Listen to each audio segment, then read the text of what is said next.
Have you ever looked like you were completely fine on the outside, but inside you knew something was not okay? You were still functioning, still working, still answering messages, still taking care of everyone and everything. But your body was tired.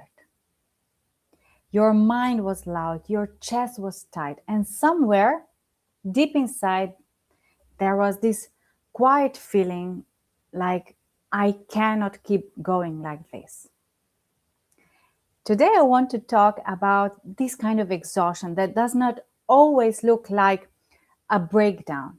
It's you still function. It maybe even looks like you're functioning okay, and it looks like you're still achieving, and it looks like you're being responsible one for far too long. And put yes in the comments if you know what I mean by being functional but not really okay. And there are 3 points that I want to point out during this video. And the first one is that burnout does not always announce itself like really loudly. Okay? So for a long time, I thought I was functioning okay, that I was fine, that I could still go to work, take care of the kids, and answer all the emails, handle everything, household and everything. And that it's not that serious, really. It was like, I can manage. I mean, it's not so bad, right? But now I see it differently. Functioning or pushing through, it's not the same as well-being, and sometimes we're not okay, but we're trained to still be going, still functioning, and keep going whatever we need to do. And I just want to share a story of mine when it was a breakthrough moment for me. When I've realized how far down the wrong path I went. And I had so many things to do, and by by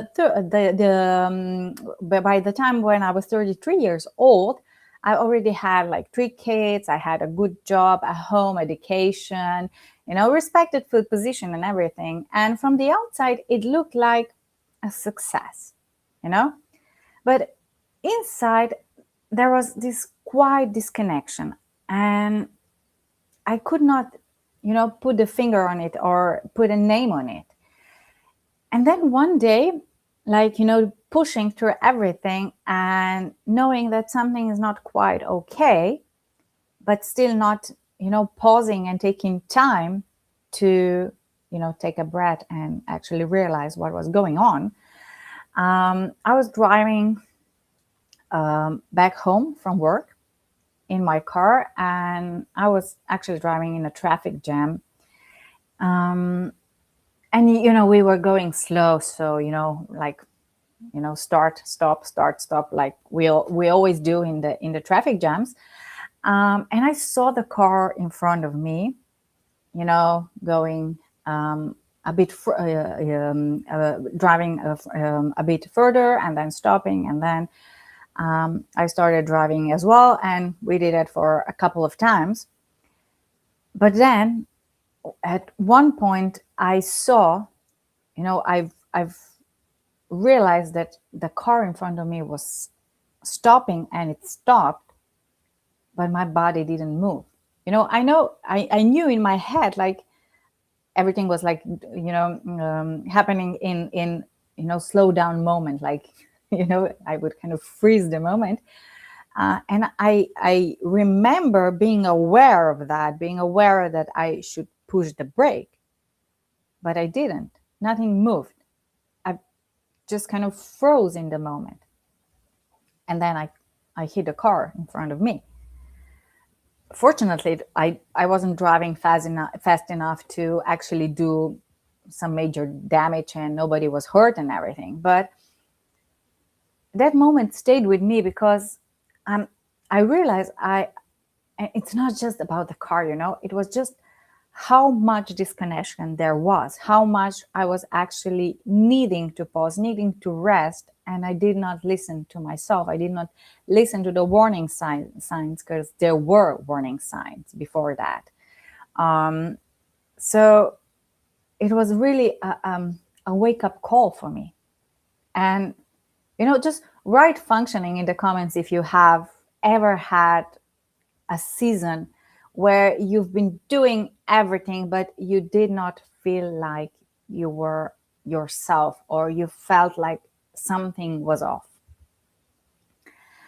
And the second point that I want to point out here is that your body is not betraying you. You could said like, my body betrayed me, and it did not move when it should. I did not react. I did not push the brake, but it actually tells the truth.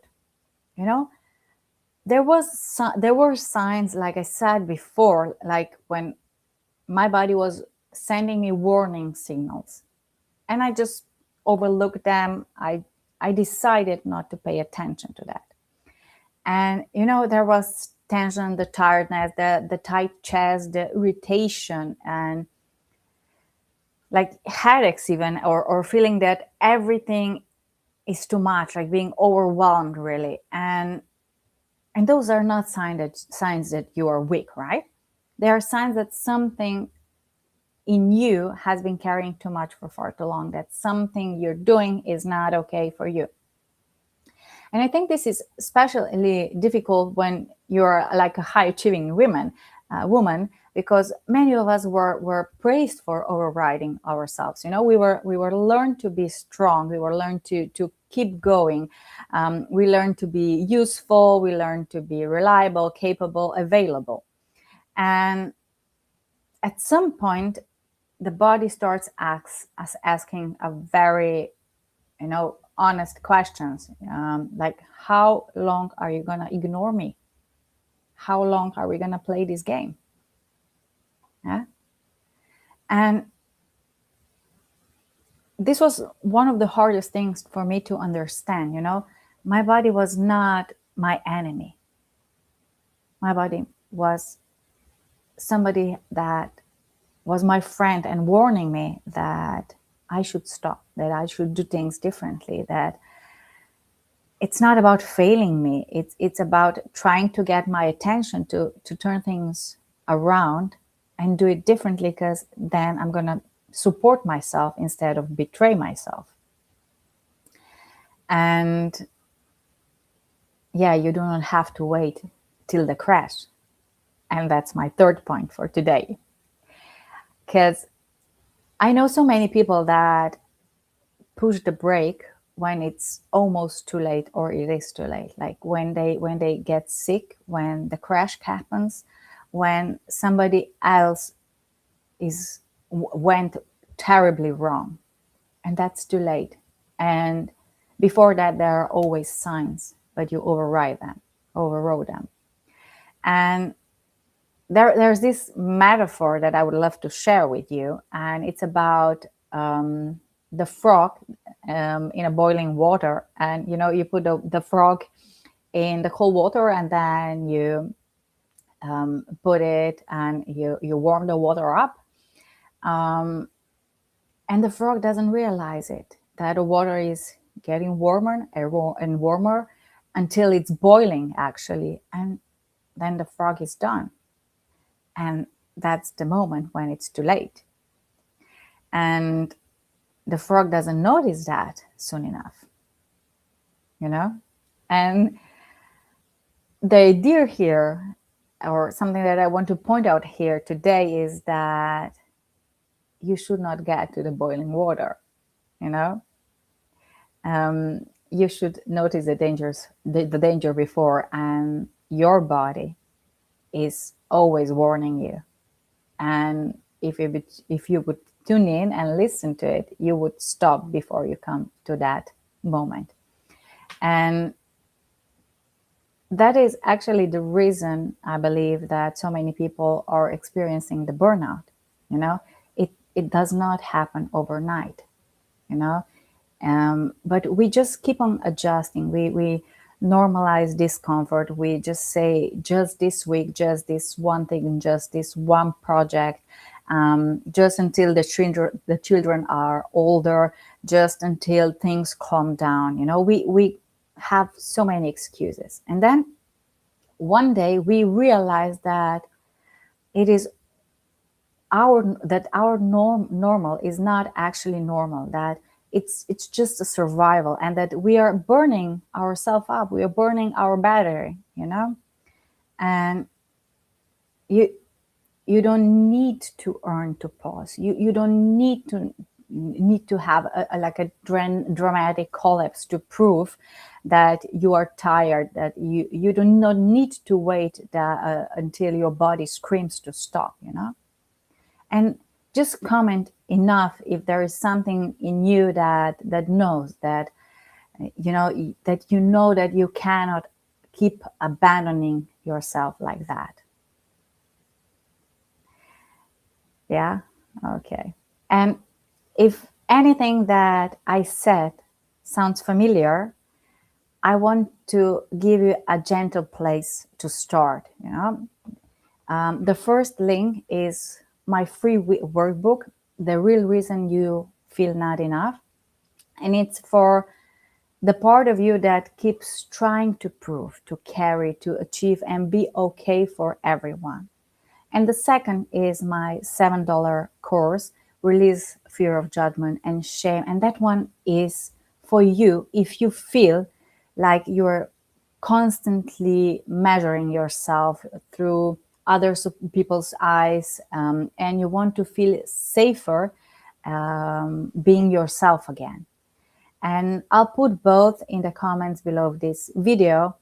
And if this kind of conversation supports you, subscribe, because I'll be going live for 30 days and we'll talk about self-trust, confidence, emotional safety, overthinking, exhaustion, and what it really means to come home to yourself.